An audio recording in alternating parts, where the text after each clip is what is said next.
नमस्कार. रिअल न्यूजमध्ये आपलं हार्दिक स्वागत आहे.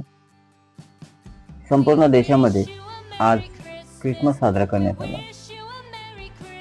देशातच नाही तर संपूर्ण जगामध्ये हा सण साजरा करण्यात येतो.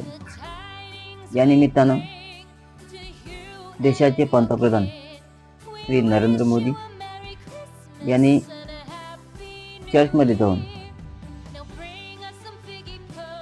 सर्व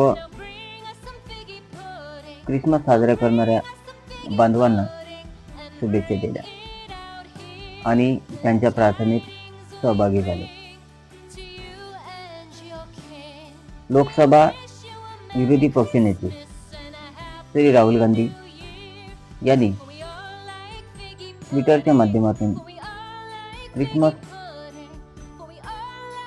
साजरा करणाऱ्यांना बांधवांना